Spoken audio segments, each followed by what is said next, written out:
ہمیں پیغمبر صلی اللہ علیہ وسلم اور صحابہ کی سیرت میں کیا ملتا ہے؟ میں ایک آیت سے آپ کو سمجھاتا ہوں. مشرکین مکہ حضرت ابراہیم علیہ الصلاۃ والسلام کے نسب میں ہونے پر اور آپ سے محبت پہ بڑا فخر کیا کرتے تھے کہ ہم ابراہیم کی اولاد میں ہیں, ہم ابراہیم کے دین پہ ہیں. اللہ نے کیا فرمایا رسول اللہ صلی اللہ علیہ وسلم سے کہ ان اول الناس بابراہیم للذین اتبعوہ, اے نبی آپ ان سے کہہ دیجئے ابراہیم سے محبت کے خالی پیلی کے دعوے مقبول نہیں ہیں. ابراہیم کے زیادہ حقدار وہ ہیں جو ابراہیم علیہ السلام کی اتباع کرتے ہیں, اور یہ پیغمبر اور صحابہ یہ ابراہیم علیہ السلام کے دین کو فالو کرتے ہیں, اور تم ابراہیم کے دین کو فالو نہیں کر رہے, ان سے محبت کے دعوے دار ہو. تو خالی محبت کے دعوے داری اللہ کے ہاں مقبول نہیں ہے. اللہ کے ہاں وہ محبت کی دعوے مقبول ہیں جس میں آپ محبوب کو فالو کر رہے ہوں. سیدنا حسین ابن علی رضی اللہ تعالی عنہ جو جنت کے جوانوں کے سردار ہیں, آپ سے محبت کا دعویٰ اس وقت مقبول ہوگا جب آپ سیدنا حسین کی سیرت کو فالو کریں گے. رونا پیٹنا ماتم کرنا یہ سیدنا حسین اور اہل بیت کی سیرت نہیں ہے.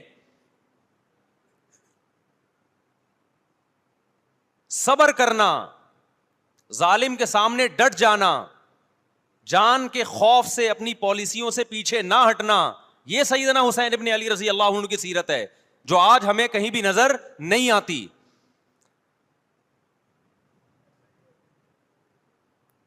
تو ہم نے بھائی دیکھنا ہے صحابہ کا طرز عمل کیا تھا. آپ بتاؤ صحابہ کو سیدنا حسین سے محبت تھی یا نہیں تھی؟ کیا غم کا پہاڑ ٹوٹا ہوگا جب اطلاع ملی ہوگی کہ سیدنا حسین ابن علی اور آپ کے اصحاب اور اہل بیت کو سب کو کربلا میں شہید کر دیا گیا ہے. کیا قیامت گزری ہوگی. کوفہ سے ایک شخص آیا نا عبداللہ بن عمر سے پوچھنے لگا جو مارنے پر دم کا مسئلہ. انہوں نے فرمایا تم نے پیغمبر کے نواسے کو قتل کر دیا اور مسئلہ یہ پوچھ رہے ہو کہ جو مارنے پر دم آئے گا کہ نہیں آئے گا. ایک طرف تم نے پیغمبر کے نواسے کو قتل کر دیا کربلا میں, اور اب ہم سے آ کے مسئلہ پوچھتے ہو جو مارنا جائز ہے یا نہیں ہے. صحابہ کے ہاں یہ غم کم غم نہیں تھا.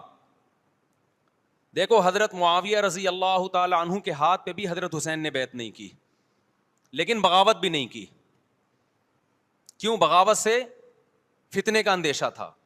حضرت حسن جو حضرت حسین کے بڑے بھائی تھے, انہوں نے سیدنا معاویہ رضی اللہ تعالی عنہ کے ہاتھ پہ بیعت کی اور اس اختلاف کو ہمیشہ کے لیے اپنی کوشش کے مطابق ہمیشہ کے لیے ختم کر دیا. ختم ہوا نہیں ہوا ایک الگ بحث ہے, لیکن حضرت حسن کا مقصد کیا تھا کہ مسلمانوں کی دو جماعتوں کو میں آپس میں لڑتا ہوا نہیں دیکھ سکتا. لوگوں نے کہا آپ خلافت کے حقدار ہیں, آپ نے فرمایا میں دستبردار ہوتا ہوں سیدنا معاویہ کے حق میں. حضرت حسن بیعت ہو گئے حضرت معاویہ سے, اور یہ اختلاف کو کیا کر دیا؟ ختم. حضرت حسین بیعت نہیں ہوئے, لیکن حضرت حسین نے بغاوت بھی نہیں کی. ہر ایک کی اپنی رائے تھی. حضرت حسن کی اپنی رائے تھی, ان کا خیال تھا کہ بیعت ہونا مسلمانوں کے لیے زیادہ مفید ہے, ایک پاورفل حکومت ہوگی, ایک طاقتور ریاست ہوگی, ورنہ لڑتے رہیں گے آپس میں. حضرت حسین کا موقف یہ تھا کہ میں بغاوت تو نہیں کروں گا لیکن بیعت بھی نہیں ہوں گا, کیونکہ اگر بیعت ہو گیا تو اس سے جو خلفائے راشدین کے دور میں جو خلیفہ کی سلیکشن کا طریقہ تھا وہ طریقہ ختم ہو جائے گا. تو میں اگر اس طریقے کو نہیں لا سکتا تو اس کے خلاف کو پروموٹ بھی نہ کروں میں. یہ بھی ایک رائے تھی. میں سمجھا پا رہا ہوں اپنی بات؟ بھائی رائے کا اختلاف ہوتا ہے نا. نبی صلی اللہ علیہ وسلم نے فرمایا اذا اجتہد المجتہد فإن اصاب فلہ اجران وإن اخطأ فلہ اجر واحد. جب کوئی مجتہد اللہ کی رضا کو سامنے رکھ کے اجتہاد کرتا ہے, صحیح اور غلط کا فیصلہ کرنے بیٹھتا ہے, رائے یعنی اس کا مقصد اللہ کی رضا ہو, تو اگر وہ درست نتیجے پہ پہنچے تو 2 ثواب, غلط نتیجے پہ پہنچے تو بھی 1 نیکی اس کو ملتی ہے, اس لیے کہ اس کے بس میں جو خیر خواہی کا کے لیے جو تھا وہ اس نے کر دیا. رائے کا اختلاف ہوتا ہے.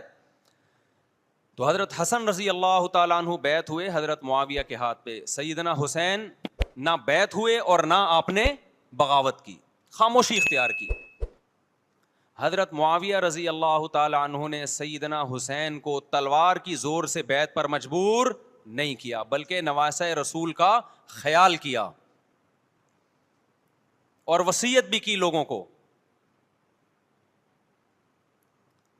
لیکن جب حضرت معاویہ کے بعد یزید جانشین ہوا، اس کی سب سے بڑی غلطی یہ تھی کہ اس نے نواسہ رسول صلی اللہ علیہ وسلم اور آپ کے ساتھ جو چند اہل بیت اور چند صحابہ تھے، اس وقت بھی حضرت حسین نیوٹرل تھے. نہ حضرت حسین نے بغاوت کا ارادہ کیا اور نہ بیعت کرنے کا ارادہ کیا. یزید ابن معاویہ کو چاہیے تھا کہ سیدنا حسین رضی اللہ عنہ کو اپنے حال پہ چھوڑ دیتا، اپنے والد کی طرح.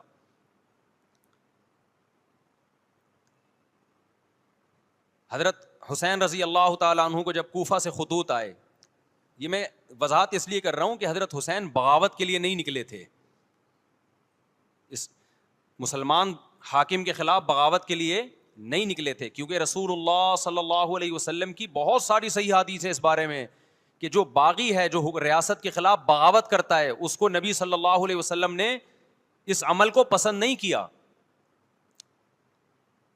تو حضرت حسین رضی اللہ تعالیٰ عنہ کو کوفہ سے خطوط آئے کہ یہاں سارے کے سارے لوگ آپ کے ہاتھ پہ بیعت کرنے کے لیے تیار ہیں. ظاہر ہے جب کسی علاقے کے لوگ دارالخلافہ ہو اور سب بیعت ہونے کے لیے تیار ہوں تو پھر آپ کا جانا یہ بغاوت کا عمل نہیں کہلاتا. حضرت حسین رضی اللہ تعالیٰ عنہ اہل بیت کے ساتھ نکلے. کربلا میں جب پہنچے، مشہور واقعہ آپ 20 دفعہ سن چکے ہیں، وہاں جا کے آپ کو اطلاع ہوئی کہ وہ خبر غلط تھی اور عبید اللہ بن زیاد نے ایک پورا لشکر بھیجا سیدنا حسین رضی اللہ تعالیٰ عنہ کو مجبور کرنے کے لیے کہ میرے ہاتھ پہ آپ زبردستی بیعت ہو جائیں. حضرت حسین رضی اللہ تعالیٰ عنہ نے مطالبے رکھے کہ یا تو مجھے واپس جانے دیا جائے، اور اگر بیعت کرنا ہی ہے تو میں دمشق میں امیر کے ہاتھ پہ جا کے بیعت کروں گا. بہت معقول مطالبے تھے یہ. میرا مقصد ابھی کربلا کا واقعہ بیان کرنا نہیں ہے، اس پہ بہت کچھ کہا جا چکا ہے، خود میرا بھی بیان اس پہ تفصیل سے ہو چکا ہے. اس کے بعد بھی سیدنا حسین رضی اللہ تعالیٰ عنہ کو مجبور کرنا کہ عبید اللہ بن زیاد جو بدبخت انسان، جو قاتل تھا اہل بیت کا، اسی کے ہاتھ پہ لازمی بیعت ہوں، جبکہ وہ امیر بھی نہیں ہے، وہ گورنر ہے ایک علاقے کا. تو نواسہ رسول کا خیال نہ کرنا یہ بدترین ظلم تھا جو اس وقت حکومت سے ہوا ہے. حضرت حسین رضی اللہ تعالیٰ عنہ، دیکھو نبی صلی اللہ، آج ہم دیکھتے ہیں کہ جو بڑا آدمی ہوتا ہے نا، اس کی قربانیاں ہوتی ہیں، اس کی بڑی بڑی قربانیاں ہوتی ہیں. چھوٹے اپنے بڑوں کی قربانیوں کو کیش کراتے ہیں. آپ نے دیکھا ہوگا فلاں نے بڑی قربانیاں دی اور بچے موج کر رہے ہیں، دیکھا نا آپ نے. لیکن اللہ تعالیٰ نے رسول اللہ صلی اللہ علیہ وسلم کے نسب کو اس سے محفوظ کیا. ہمارے نبی کے 2 بیٹے حسن حسین، آپ کی نسل حضرت فاطمہ سے چلی ہے، دونوں شہید ہوئے ہیں. اس میں بہت بڑی حکمت تھی کہ پیغمبر صلی اللہ علیہ وسلم نے سب سے پہلے تربیت اپنے گھر والوں کی ہے. آج لوگ باہر فنٹر بنے ہوئے ہوتے ہیں، تبلیغیں کر رہے ہوتے ہیں، اپنے گھر کی ان کو پرواہ نہیں ہوتی. نبی صلی اللہ علیہ وسلم نے سب سے پہلے جو تربیت کی ہے، کس کی ہے؟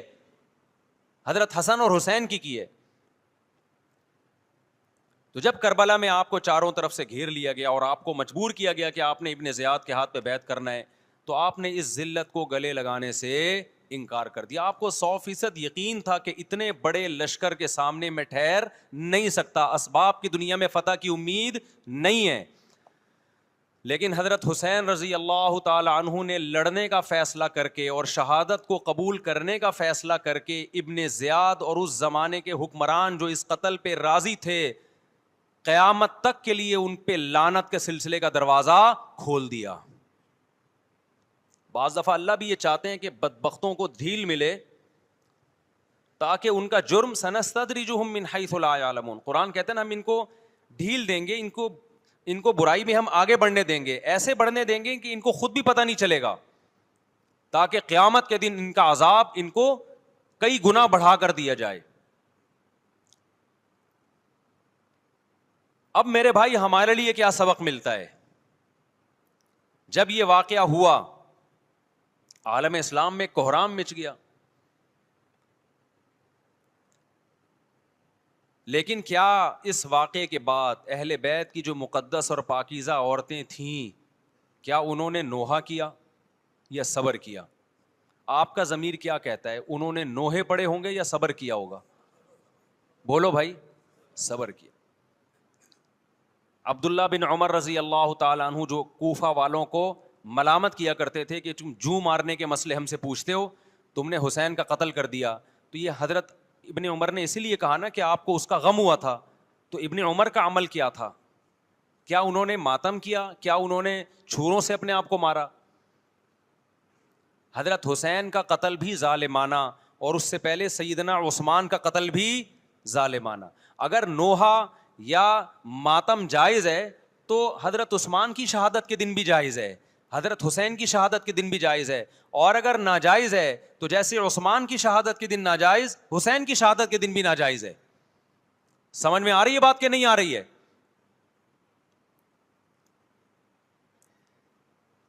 قرآن کیا کہتا ہے ایسے مواقع کے بارے میں؟ تلک امۃ قد خلت لہا ما کسبت ولکم ما کسبتم. قرآن جب بھی پرانی امتوں کے واقعات بتاتا ہے, قرآن کہتا ہے یہ ایک قوم تھی جو گزر گئی, انہوں نے جو کیا اس کا بدلہ ان کو ملے گا, تم جو کرو گے اس کا بدلہ تمہیں ملے گا.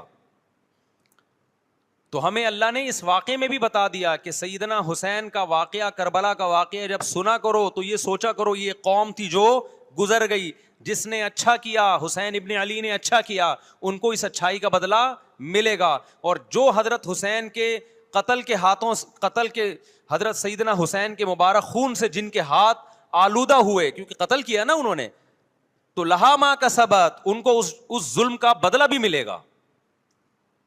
تو ہمارا کام کیا ہے؟ ہم نے فالو کرنا ہے حسین کے راستے کو, نہ کہ حسین کے نام پہ ہم نے ماتم کرنے ہیں. حسین کا راستہ کیا ہے جس کو ہم نے فالو کرنا ہے؟ اب میں چند چیزیں آپ کو بتاتا ہوں.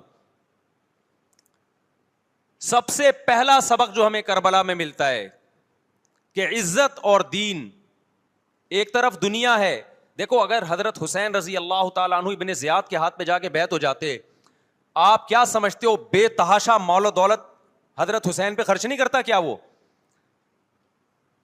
جب ایک بڑا آدمی کسی کے ہاتھ پہ بیعت ہوتا ہے تو اس کو بھی تو فائدہ ہوتا ہے نا اس سے. اور کیا حضرت حسین کو یقین نہیں تھا کہ کربلا میں شہید ہو جاؤں گا؟ فتح اور نصرت کی اسباب کی دنیا میں کوئی امید نہیں تھی, مگر آپ نے اہل بیت کو کربلا میں رسوا کرنے پر عزت کی موت کو ترجیح دی ہے.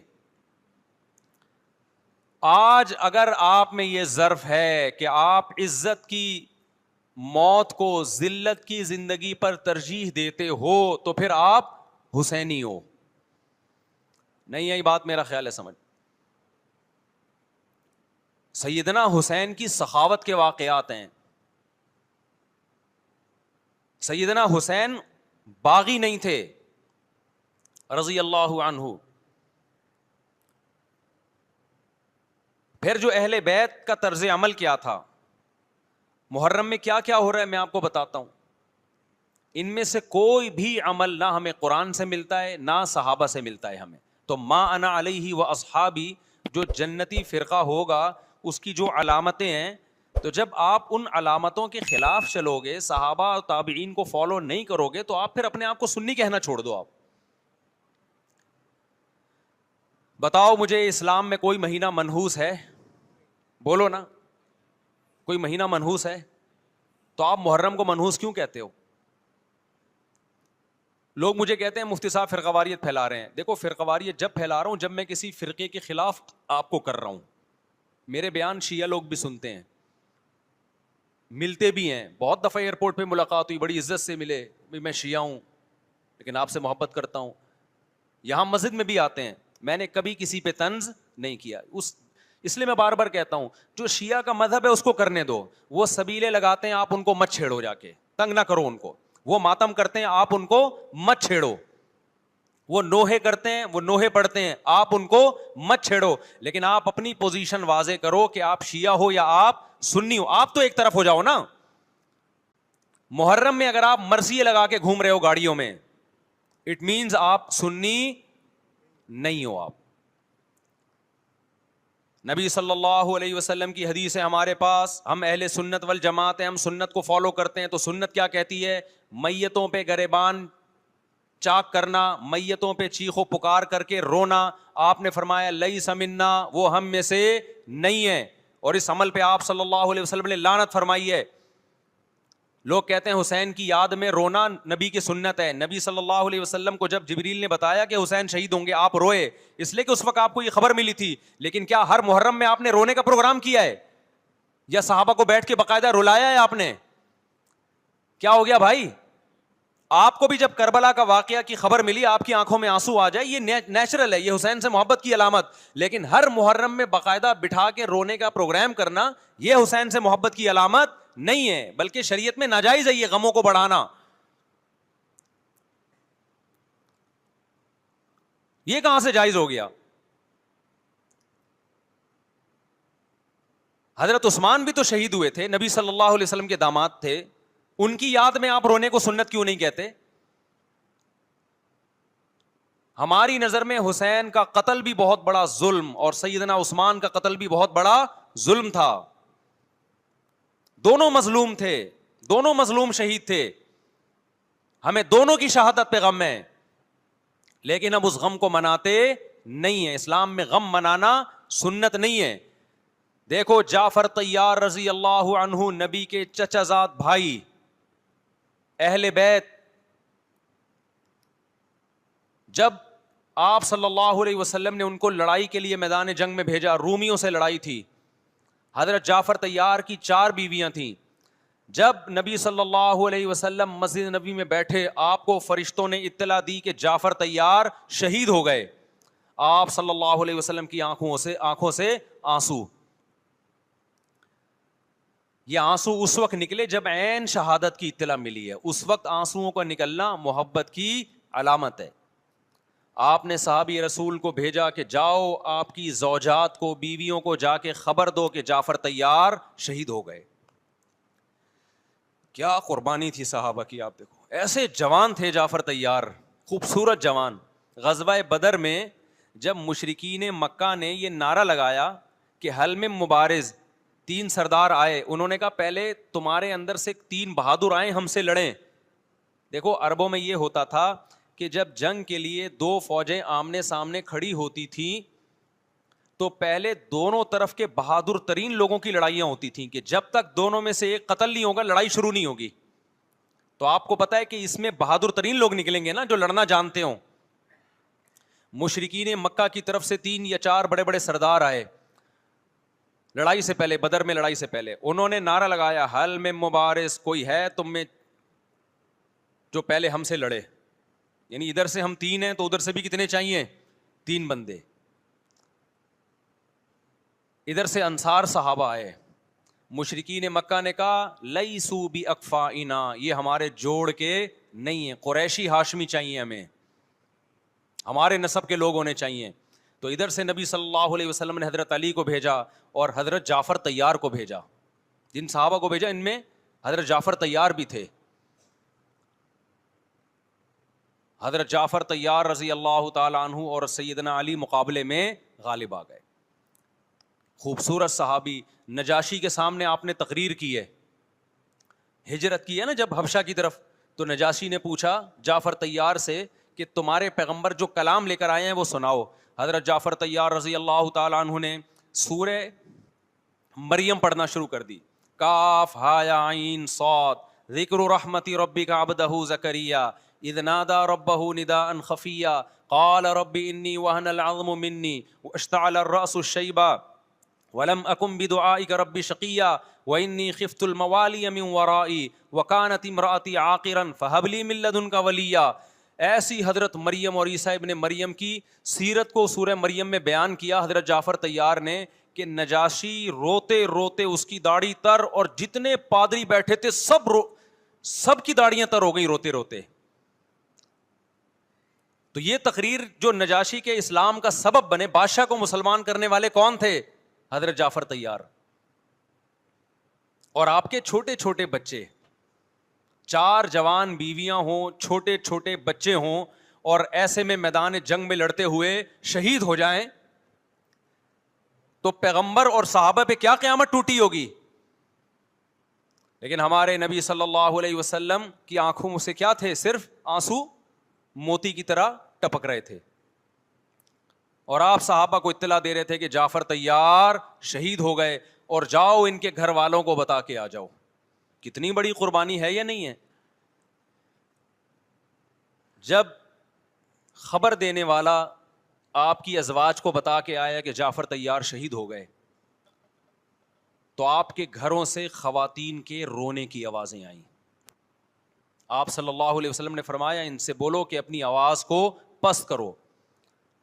پھر چیخو پکار کی آواز آئی تو آپ نے فرمایا کہ اگر دوبارہ چیخو پکار کی آواز آئے تو ان کے منہ پہ خاک پھینک دو. وہ شہید کی بیوہ تھیں, اور شہید بھی کتنے مقدس, ان کو بھی نبی صلی اللہ علیہ وسلم نے نوحہ کرنے کی اجازت نہیں دی. اس دن جس دن غم پہنچا ہے اس دن بھی چیخو پکار کی اجازت نہیں دی ہے. تو آپ بتاؤ اگلے سال اس تاریخ کو چیخو پکار کی کیسے اجازت مل جاتی؟ نہیں آئی میرا خیال ہے بات سمجھ میں. جب غم پہنچا ہے اس وقت چیخنے چلانے کی اجازت نہیں ہے. چھوٹے چھوٹے یتیم بچے حضرت جعفر طیار کے, چھوٹے چھوٹے یتیم بچے, کتنا غم ہوتا ہے جب چھوٹے چھوٹے بچے ان کا باپ دنیا سے چلا جائے, کتنا ترس آتا ہے ان کے اوپر. تو ہمارے نبی کو بھی ان یتیم بچوں پہ بھی ترس آیا, ان بیواؤں پہ بھی ترس آیا. لیکن نہ نبی صلی اللہ علیہ وسلم چیخو پکار کر کے خود روئے اور نہ آپ نے ان کی ازواج کو رونے کی اجازت دی ہے. سمجھ میں نہیں آ رہی میرا خیال ہے بات.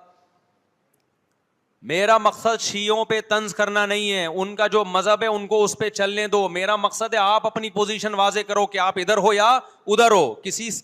کسی کو تنگ مت کرو, نہ کسی پہ فتوے لگاؤ کفر اسلام کے, نہ کسی کو جہنمی قرار دو. اپنی پوزیشن آپ فیصلہ کرو کہ آپ اگر ادھر جانا ہے تو پورے ادھر چلے جاؤ. پھر یہ آدھا تیتر آدھا بٹیر والا معاملہ مت کرو. وہ ان کا مذہب ہے بھائی, ان کے علماء ان کو بتاتے ہیں کہ محرم میں کالے کپڑے پہننے ہیں, محرم میں ماتم کرنا ہے, محرم میں کو منحوس سمجھنا ہے, اس میں شادی بیاہ نہیں کرنا. ان کے علماء ان کو بتاتے ہیں, ان کو چلنے دو اس پر. دنیا میں بہت سے فرقے ہیں, بہت سے مذہب ہیں, ہم کسی کو نہ ختم کر سکتے ہیں نہ کسی کے خلاف نفرت پیدا کر سکتے ہیں. اس سے کوئی چیز حاصل نہیں ہوگی. کسی سے نفرت کرنے کی ضرورت نہیں, کسی پہ فتوے لگانے کی ضرورت نہیں, لیکن آپ کو اپنی پوزیشن واضح کرنی پڑے گی کہ میں کہاں کھڑا ہوا ہوں. اگر آپ سنی ہو تو پھر اہل سنت والجماعت صحابہ تابعین کو فالو کرتے ہیں, حدیث کو فالو کرتے ہیں, اور حدیث میں ہمیں ماتم کرنا, نوحہ کرنا, گریبان چاک کرنا اس کی پرمیشن نہیں ہے, بلکہ اس سے روکا گیا ہے, اس عمل کو حرام اور ناجائز قرار دیا گیا ہے. بات آ رہی ہے سمجھ میں؟ باقی جو شیعہ حضرات کرتے ہیں, ہمارے دوست ہیں شیعہ, میں مذاق میں نہیں کہہ رہا, ملتے ہیں ہم سے, میں کبھی ان سے مذہب کے ٹاپک پہ بات نہیں کرتا, نہ ان کو کبھی چھیڑتا ہوں کہ آپ یہ کیوں کر رہے ہو, یہ کیوں نہیں کر رہے. بھائی اس کا مذہب ہے, وہ اس کا فرقہ ہے, جو کرنے دو اس کو, ہم نہیں کرتے, کیونکہ ہم اہل سنت والجماعت میں. سمجھ میں آ رہی ہے بات کہ نہیں آ رہی؟ پھر ربیع الاول کا مہینہ آئے گا, اس میں بھی آپ اپنی پوزیشن واضح کرو کہ آپ ادھر ہو یا ادھر ہو. دو فرقے ہیں, دیوبندی بریلوی. میں نہیں کہہ رہا کہ کون جنتی کون جہنمی, لیکن بر صغیر میں جن کو دیوبندی کہا جاتا ہے وہ نظر و نیاز تیجے 40 میں کے قائل بولو نہیں ہے. یہ ان کی کتابوں میں لکھا ہوا ہے, وہ اس کے قائل نہیں ہے. اگر کوئی بزرگ ان میں قائل گزرا بھی ہے تو وہ اس کا ذاتی تفرد ہے, اس کو علماء نے فالو نہیں کیا, اس کو ان کی اجتہادی غلطی قرار دیا ہے. ربیع الاول میں جلوس نکالنا یا مزار بنانا یا مزاروں پہ جانا اس نیت سے کہ وہاں جا کے ہم کوئی قوالی پڑھیں گے یا کچھ بھی, ہمارے ہاں قبرستان جانا صرف اس لیے ہے کہ آخرت کی یاد تازہ ہو, بس. اس کے علاوہ اور کوئی کانسیپٹ نہیں ہے.